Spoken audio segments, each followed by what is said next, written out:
Good afternoon, fans. This is your girl from Mel's Match Chat, and this is your official review of Bash and Berlin. How is everybody doing on this glorious Saturday? I'm exhausted. I've been up really early. I had to take care of some business, go to the grocery store, the whole gambit of adulting, before we had to watch and become a little bit of a kid this afternoon. And I was able to, do these things. So my hair is not doing so well today. It's a little bit better. Beautiful.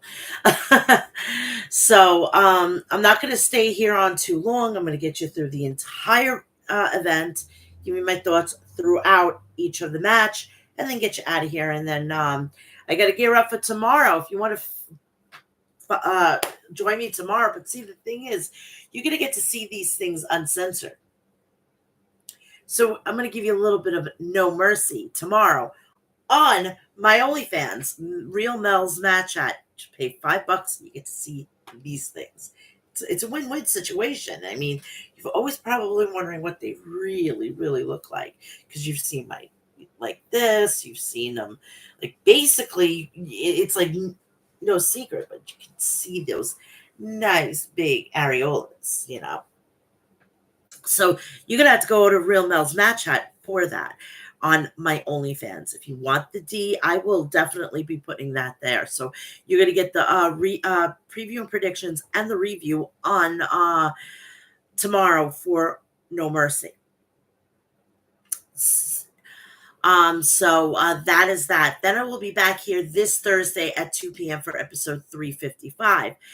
Reason why I'm not doing it on Friday is because my son will be home at noon and it's his birthday weekend. And unfortunately it's all out. So I'm trying here, sweet cheeks. I'm trying. But please do me a favor. It was only like one show. I really shouldn't even done it, but I did it anyway, just so that it's a thing. I did episode 354. Again, if you guys still want me to cover All In, I will, but I didn't even want to get to watch it live. I watched it like on the next, I think, day or two after that, and then it is what it is. But if you want me to cover it, you're more than welcome to let me know before All Out. Sorry. So we're gonna get right to this. Please do me a favor, follow me on my Instagram, Facebook, Threads, TikTok, X, Cameo, all Mel's Match At. If you want to follow me on my Snapchat and my OnlyFans, it's Real Mel's Match Chat. Please do me a favor, like, share, and subscribe. Turn on the bell for all notifications so when I go live, upload a video, or do a short, you will know about it. Please do me a favor. Also, go check out Maestro Classics at maestroclassics.com. Visit their website for all your beard essentials, and they have really awesome merch, and they do great things for the community. So I had to hitch my name to it, and that was that. So go check it out, maestroclassics.com. If you are dying of thirst and you want to murder your thirst, do me a favor and go check out the people over at Liquid Death at liquiddeath.com. Visit their website for all your artillery to murder your thirst. You have regular spring water, unflavored salsa water, flavored salsa water, iced tea, sports packs, and now hot fudge or vanilla fudge or whatever, a fudge sundae or something like that. It's the chocolate soda or whatever it is. So go check that on liquiddeath.com and stock up on all your artillery to murder your thirst. If you're a coffee aficionado, just like I am, please do me a favor and go check out Death Wish Coffee at deathwishcoffee.com. Visit their website for all your coffee essentials, and you can sample the world's strongest coffee, caffeinated coffee with the lowest acidic rate. So go check that out at deathwishcoffee.com. If you want to support local professional wrestling, well, I got the promotion for you. It's House of Glory. House of Glory is going to be in Chicago on September 5th. Chicago, Illinois. Oh, my nose. My nose. No. My nose is ridiculous today. Hold on.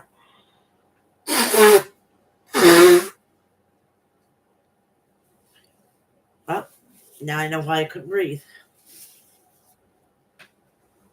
They're going to be this week, September 5th, in Chicago, Illinois, at the Logan Square Auditorium. Um, is as follow. Matches are as follow, and appearances as follow. Mustafa Ali versus Zilla Fatu. Dijak versus Mike Santana. Joe Alonzo will be there. Kylie Ray versus Megan Bake for the Women's World Championship. Six-way championship match. Gringo Loco versus Arez.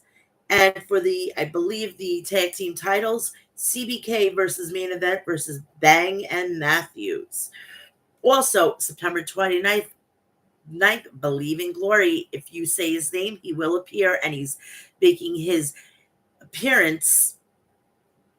debut appearance at House of Glory, and that is none other than Joe Hendry.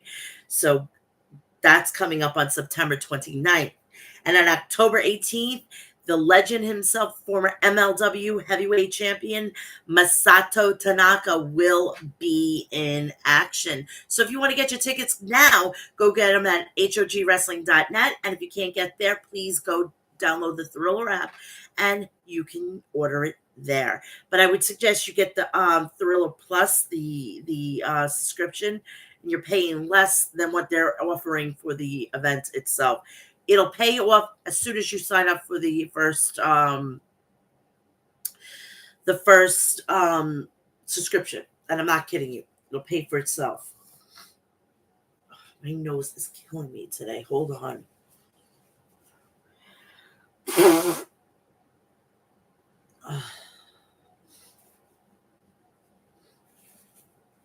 Okay.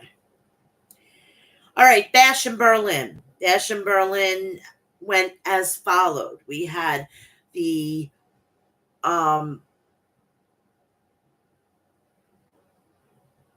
we started off with the shots of the arrival of the world heavyweight champion, the Ring General Gunther, and the Viper Randy Orton, CM Punk. Everybody was starting to arrive into the building. We get a video package on WWE Bash in Berlin. Michael Cole and Wade Barrett, which I loved to hear. They really shouldn't have a set commentary for the pay-per-views. It should be, or PLEs, whatever the case may be. It should a rotation, and it's depending on the circumstance. It's depending on who needs to be there, and I'm so glad that Wade Barrett got the nod to do this, and it wasn't Corey Graves. I think they need to start making other people more prevalent, and I love that.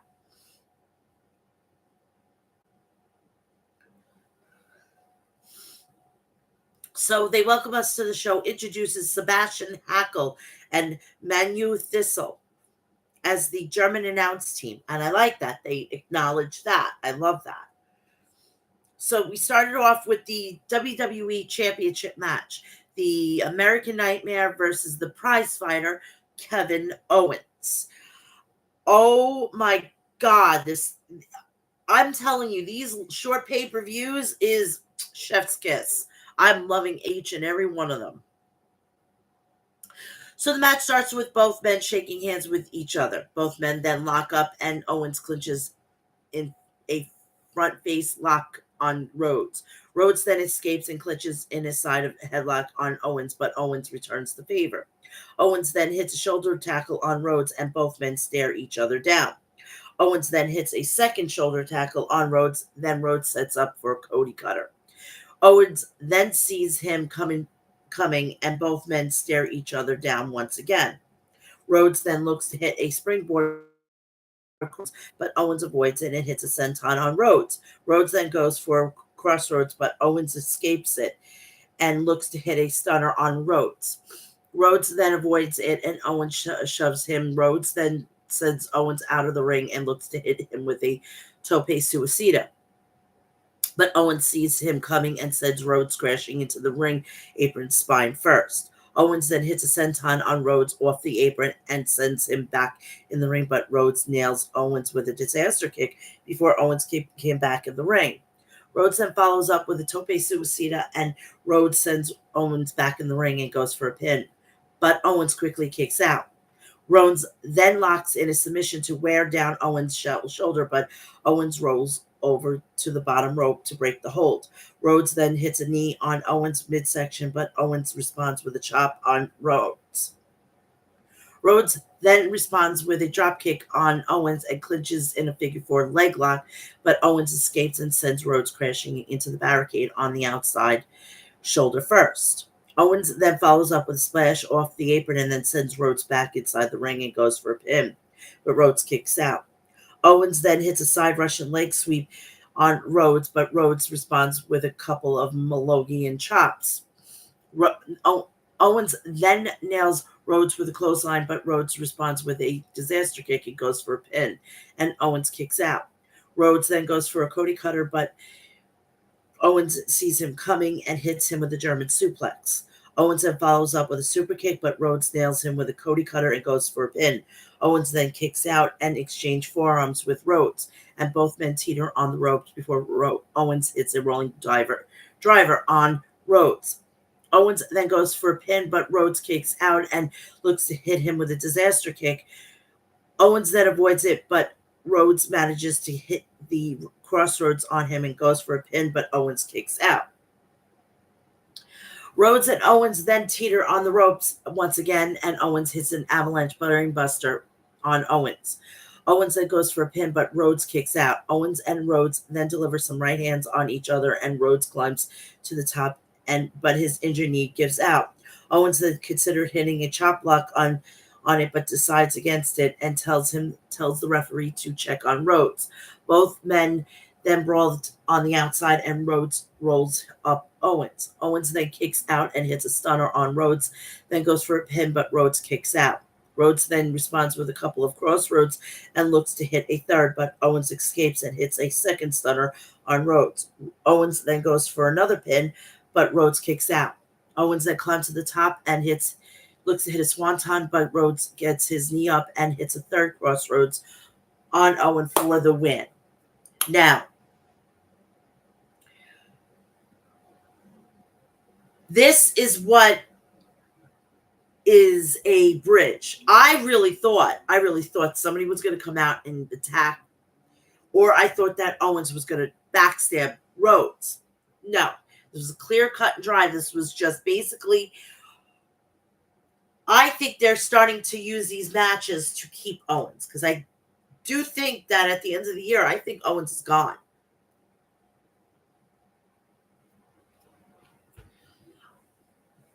If he wants to start transitioning, because he said that he's got another 5 or 6 years, he could start transitioning to the maybe a what is it called, a coach or a producer or whatnot.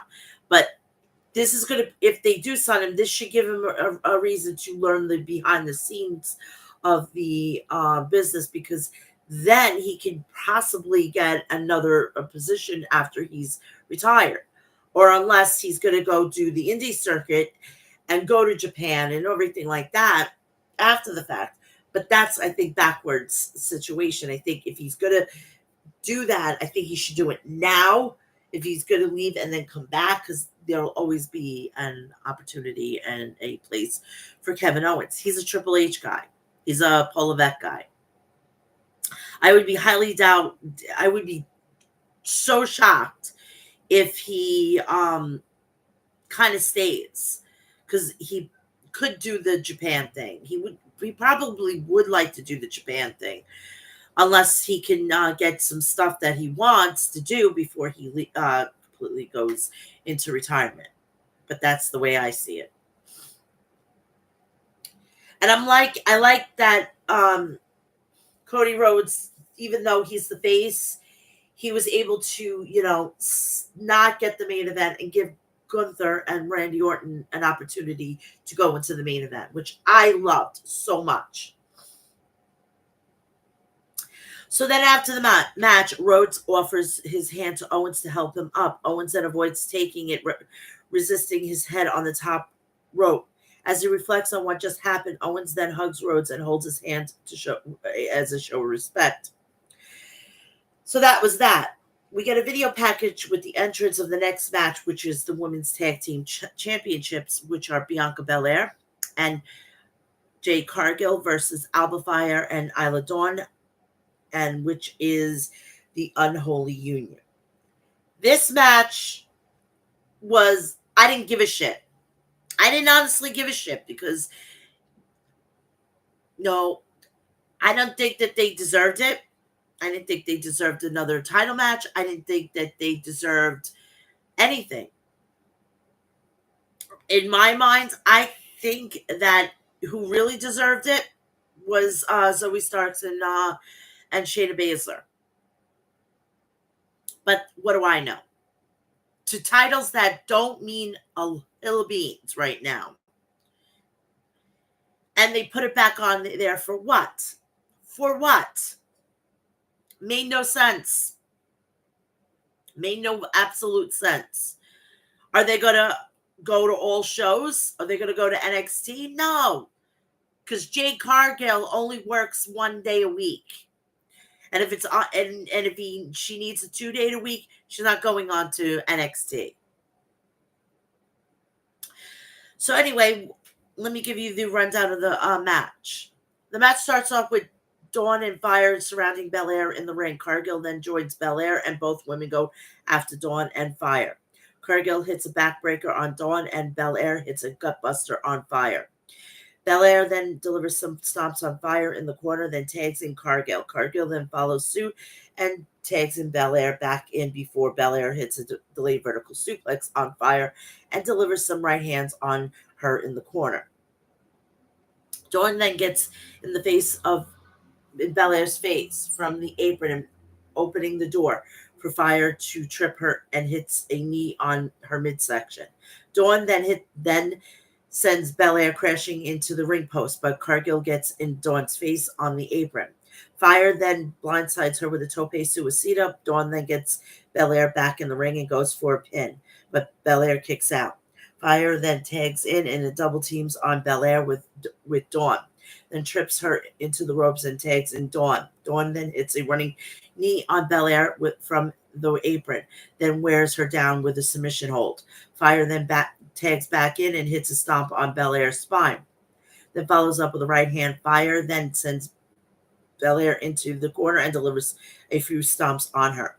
Dawn then tags in and follows suit, then double teams on Belair with Dawn in the corner. As the referee was distracted by Cargill, she was upset that Fire used a launching pad to hit a tornado DDT on Belair.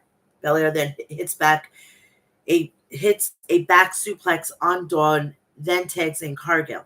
Cargill then nails Fire and Dawn with a series of clotheslines, then follows up with a spine buster on Dawn and a fallaway slam on Fire.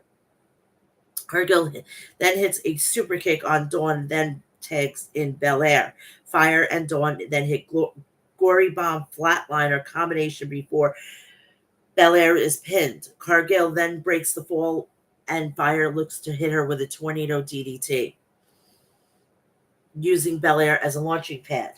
Cargill and Belair then avoid it and send Fire crashing into the mat, and Cargill then sends Belair crashing into Fire. Belair then gets up Dawn for a KOD, but Fire saves Dawn. Dawn then tags in and holds Belair in place for Fire to hit a swanton bomb off the top. Cargill then pulls Belair out of the way, and Belair hands Fire over to her. Cargill then sends Fire crashing into the apron as Dawn rolls up Belair in the ring. Cargill then tags in and hits a spine buster on Dawn. Cargill and Belair then hit an assistant German suplex on Dawn, and Cargill pins her for the win, and we have new tag team champions. Whoop-de-fucking-do. Whoop-de-do. The division is horrible. Get away the tag team titles and bring in a mid-card title. Or I have a brilliant idea. Put women's tag team titles on one show, and then you have the mid-card on the other. Very, very, very simple. if you want to keep both of them, which shouldn't keep at all.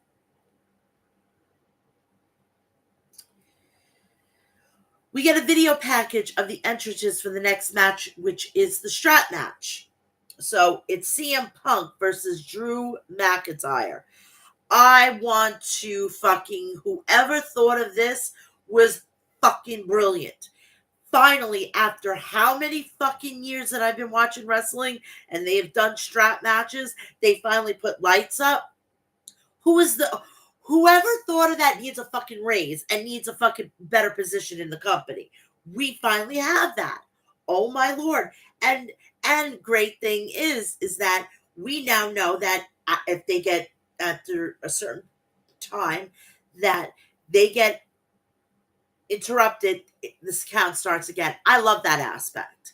That made it more competitive and it made it more unpredictable, which is fantastic. The match was so much better than their SummerSlam match.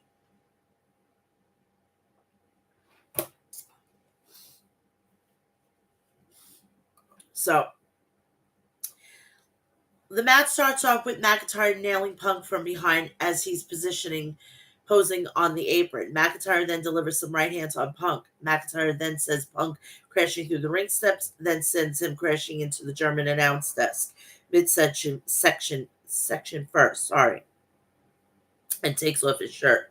McIntyre then hits Punk with a chop and sends him in the ring, then delivers some right hands on him. The referee then pulls McIntyre off Punk, and Punk grabs the strap he was holding. As he checks on Punk, McIntyre then lashes Punk across the spine with the strap and places it on his wrist, then continues lashing Punk with it. Places the strap on his wrist. McIntyre then stomps on Punk's head and follows it up with a chop and lashes Punk across the chest with the strap. McIntyre then hits a Russian leg sweep on Punk. McIntyre then continues lashing Punk with a strap across the spine and then hits a chop on his chest. Punk then hits a GTS on McIntyre, then considers touching one of the corners. Punk then opts against it to continue the beatdown on McIntyre, then lashes him with the strap and hits a neck breaker. McIntyre then rolls out of the ring, but Punk sends him crashing into the apron midsection first and looks to grab something from underneath the ring. McIntyre then nails Punk from behind to prevent him from doing so. Then Punk crashing onto the announce desk. Then sends Punk crashing onto the announce desk and joins him up there. Punk then counters with a back body drop on McIntyre and lashes him with a strap across the midsection, but McIntyre grabs a chair and sends him into the ring. McIntyre then delivers some chops on Punk's chest and body slams him into some chairs before delivering some right hands and headbutts on him. McIntyre then sets the chair up between the middle and top turnbuckles, but Punk blindsides him with a jumping knee and follows it up with a bulldog. Punk then sends McIntyre crashing into the ring post face first, then grabs some table from underneath the ring and sets it up on the outside. McIntyre nails Punk with a Claymore kick and touches 3 of the corners. Punk then prevents McIntyre from touching the 4th one by sending him crashing into the chair in the corner. Then he touches 3 of the corners. McIntyre prevents Punk from touching the 4th one and sends him crashing through the table on the outside. And this is where I fucking said, oh no, he's going to get injured again. No fear. He took the bump perfectly, which was fantastic. Hopefully he's not too banged up. McIntyre then drags Punk back into the ring and gets him up on the one shoulder. McIntyre then touches the 3 corners, but Punk escapes and prevents him from touching the 4th. Punk then locks in the sharpshooter, and somewhere in Calgary, Alberta, Canada, Bret the Hitman Hart is having the smile of his life. And for once, he's not blaming anybody. Who would have thunk, on McIntyre, and McIntyre taps out, but it doesn't count, and Punk releases the hold.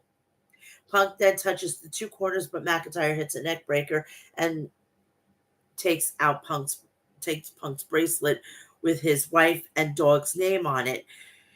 McIntyre then places it on his wrist and hits Punk with a Claymore kick, then touches three corners. Punk then hits a couple of go to sleeps on McIntyre, then touches two of the corners. Punk then hits a third GTS and touches the third corner, and then hits a fourth GTS, takes back the bracelet before touching the fourth, and that's where we have a winner. And I was so happy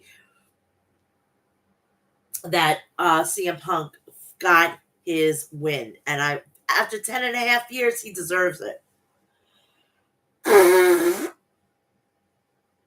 Oh my God. I'm in agony with my nose today.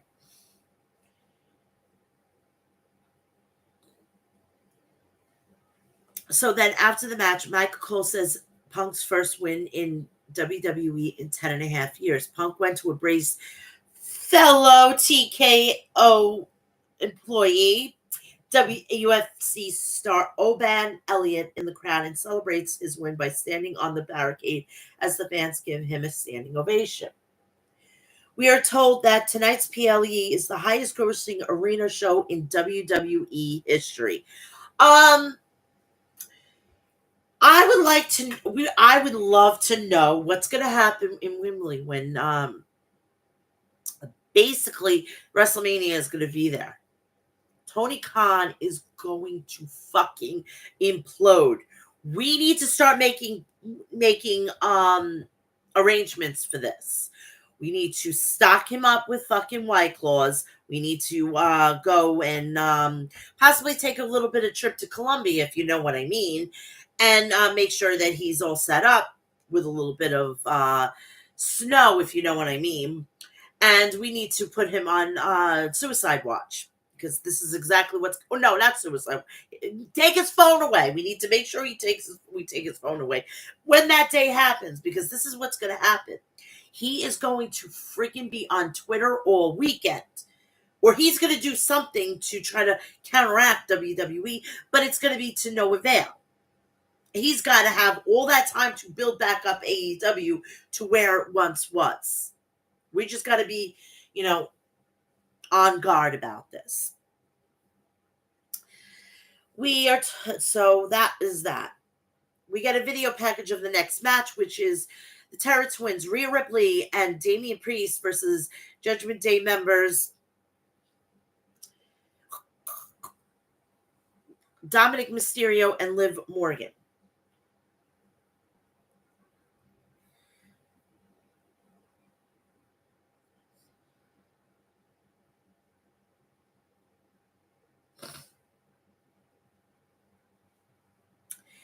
The match starts off with Priest and Dominic. Dominic delivers some strikes on Priest. Priest then responds with some clotheslines on Dominic in the corner that follows up with a back elbow and a big boot. Ripley and Morgan then tag in, and Ripley blindsides Morgan with a dropkick after Morgan gets in Priest's face. Ripley then hits a shoulder on Morgan's midsection, then delivers some right hands on her and follows it up with a delayed vertical suplex. Dominic then checks on Morgan, but Priest drags Dominic inside the ring, and he is now the legal man. Priest then clotheslines Dominic out of the ring, then sends him crashing into the ring apron face first and sends him back in the ring. Morgan then distracts Priest, and Dominic pushes Priest into the announce desk face first. Dominic then sends Priest colliding into the ring steps and sends him back into the ring. Morgan then takes a cheap shot on Priest from the apron. Dominic then nails Priest with a forearm and then follows it up with a tornado DDT and goes for a pin. Priest then kicks out, and Morgan takes another cheap shot at him on the outside. Ripley and Morgan then tag in, and Ripley hits Morgan with a series of clotheslines. Ripley then follows it up with a dropkick and a German suplex, then nails her with a running knee. Dominic then looks to hug Ripley, but Ripley hits him with a couple of clotheslines and locks in a submission, which I don't care who is in between them. Y'all still wanted to be in between mommy's legs. I mean, come on now. Even I wanted to be in Dominic's place. Dominic wasn't happy on that one. Maybe this time when he's in between her legs, maybe she squashed some sense into his head, and maybe he'll have this change of heart and maybe join them. Who knows? And Ripley had a lot of facts yesterday.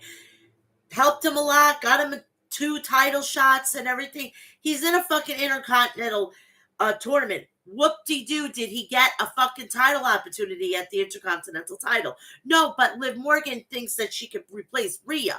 No, you can't, sweetheart. If you were that good, you would have gotten him a title opportunity at Braun Breaker directly. You're putting him in a tournament, so he has to go through 2, possibly 3 matches.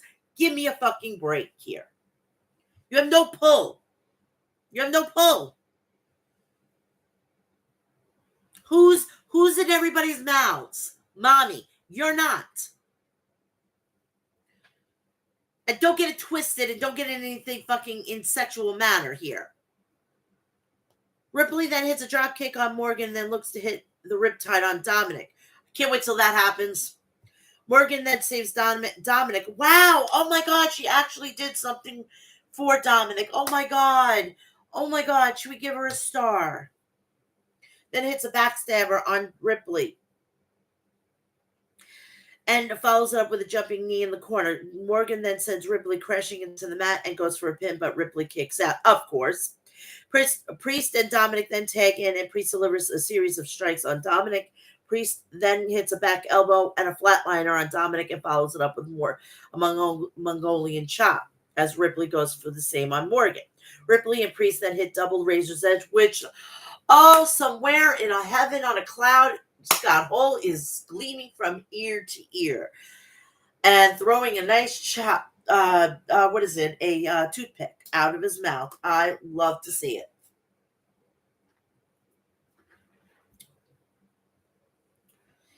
Before Ripley sends Morgan out of the ring and Priest goes for a South of Heaven.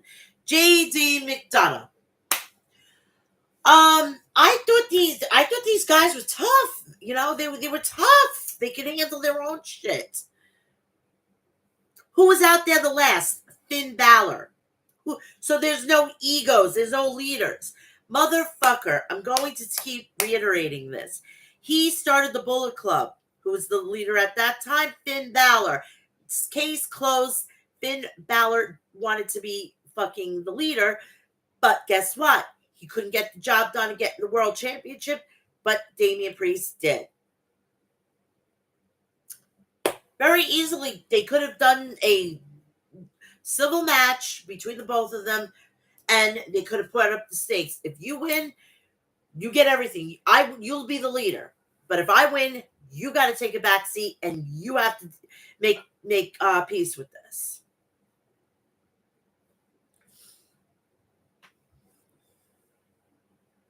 And Carlito appear at ringside, but Priest and Ripley take them down. Balor then hits Priest with a sling blade, opening the door for Dominic to dial the 619 and splash on Priest. Dominic then goes for a pin, but Priest kicks out. Morgan and Ripley then tag in. Morgan hits a tope suicida on Ripley in the ring. Morgan then gets Ripley back in the ring and looks to hit the Oblivion, but Ripley counters into a backbreaker. McDonough then distracts Ripley, but Priest nails him on the outside, and Dominic gets up on the announce desk. Dominic then charges at Priest, and Priest flips him inside out with a clothesline on top of the announce desk. Morgan then stares down Priest, but Priest tells her to turn around, and when she does, Ripley nails her with a headbutt, a riptide for the win, and that's how she's going to get her title match at Bad Blood, and it better be in a Hell in a Cell. It better be. Or a steel cage, whatnot, because that's when we're going to know who's the woman and who is the girl. All right? Sweethearts, Liv Morgan stands, cultists, whatever you want to call yourselves. She was only in there just to fucking fill the void. That's it. Once Rhea Ripley gets the title, we're off to the races. Hate to say, but I told you so. It could have been anybody.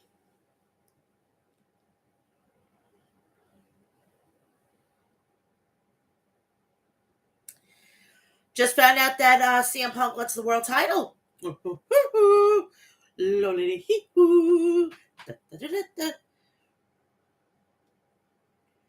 So then after the match, Priest and Ripley celebrate and mocked the Judgment Day as they look on from the ramp, all furious. And she did of course, she did this suck it. And I legitimately said, please, I will do it. I will volunteer for the tribute. I volunteer for this job. I will take the hit. Please, yes, I will. No problem. Main event time. For the WWE World Heavyweight Champion, we have the Ring General, Gunther, versus the Viper, Randy Orton. I am telling you, this match superseded their match at King of the Ring. I am telling you, it was, oh my God, it was so delicious. These matches hit the sweet spot on these. It wasn't too long, it wasn't too short. It was that sweet spot. You know, guys, the sweet spot. The sweet spot. You know the sweet spot. And ladies, you know the sweet spot. And I love that Ludwig Kaiser was there. Marcel Barthel. So awesome for that. I wish that Giovanni Vinci was there, but beggars can't be choosy. So the match starts off with both men taking turns wearing each other down with submission holds. But Gunther responds with some chops on Orton and follows it up with a neck crank. Gunther then hits a chop on Orton and nails him with the second one and sends him crashing into the ring steps. Orton then sends Gunther crashing into the ring steps and sends him repeatedly colliding into the announce desk. Orton then wears down Gunther's arm and both men get back inside the ring. Orton then hits Gunther with a fallaway slam and goes for the pin, but Gunther kicks out and both men look to hit each other with clotheslines. Orton then hits Gunther with a power slam and goes for a draping DDT. Gunther then escapes and Orton delivers some right hands on top of him. Hands on him on the top of the rope, followed up with a suplex. Gunther and Orton then deliver right hands on each other, and Orton follows it up with a draping DDT on Gunther. Orton then looks to follow up with an RKO, but Gunther counters into another move and hits a missile drop kick on Orton. Hold on.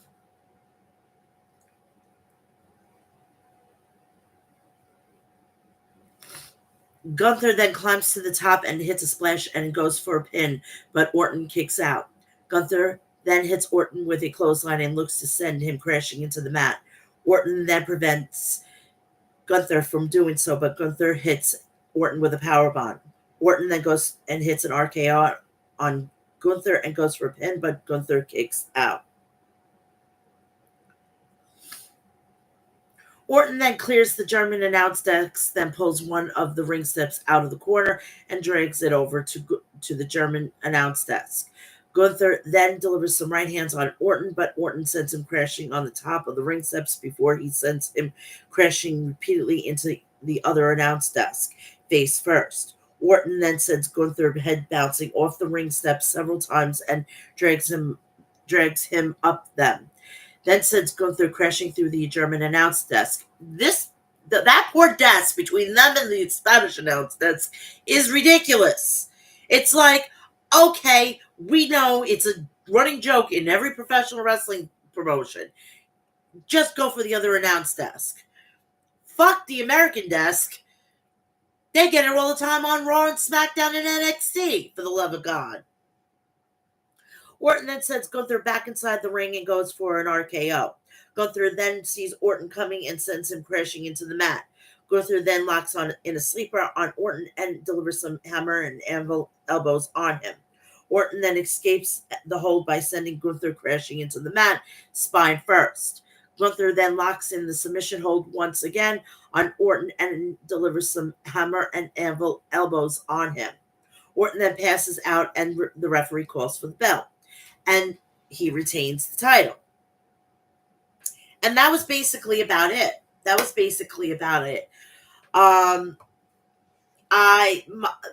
My favorite match out of the whole situation was, of course, the Terror Twins. That was a pretty fun match. I liked how the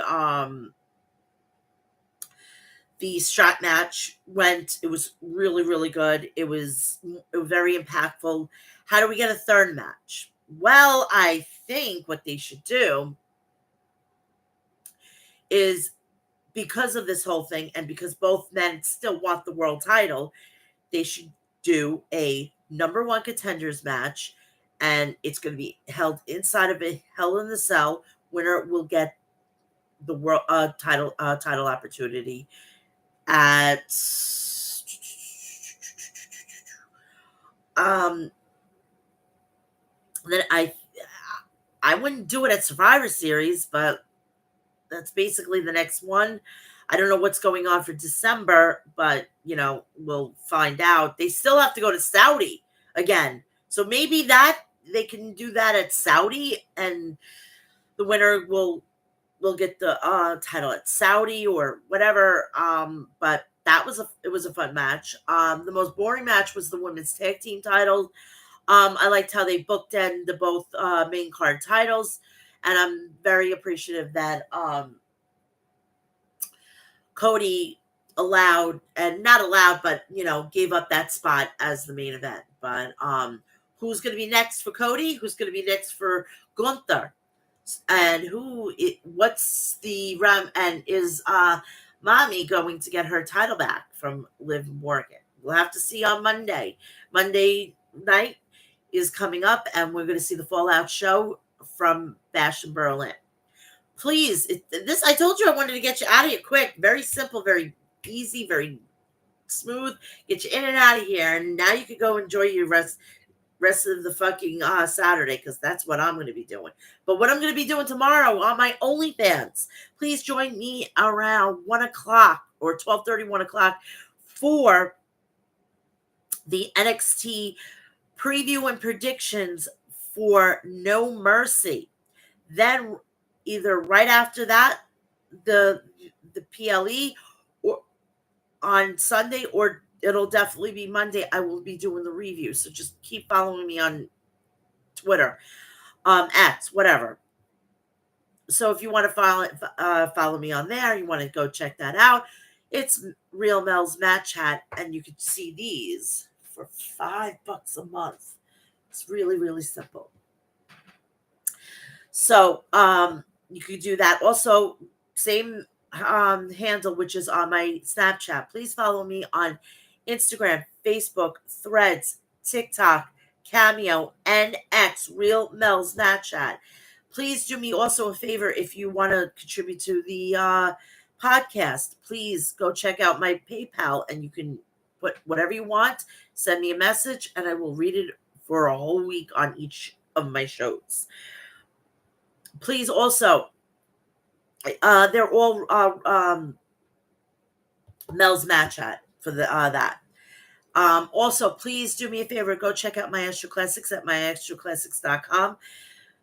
Go check out Liquid Death at liquiddeath.com. Check out Deathwish Coffee at deathwishcoffee.com. And if you want to go check out House of Glory at houseofglory.net, and go check out what's happening over there. Go check that out. And please like, share, and subscribe. Turn on the bell for all notifications, so when I go live, upload a video, or do a short, you will know about it. I will be back here this Thursday at 2 p.m. for episode 355. Have a great holiday weekend. Please be safe, drive safe, and don't drink or drive, and take an Uber or a Lyft. No, I have no, they're not paying me, but I wish they would, So have a great Saturday, and I will see you tomorrow on my OnlyFans, Real Mel's Match Chat, between 12:30 and 1 o'clock for the preview and predictions for No Mercy, NXT No Mercy. And then please see me this Thursday for episode 355 at 2 p.m. on Thursday. Have a great Saturday. I love you all, and I'll see you tomorrow on OnlyFans. I'm back here on Thursday. I love you all. Bye.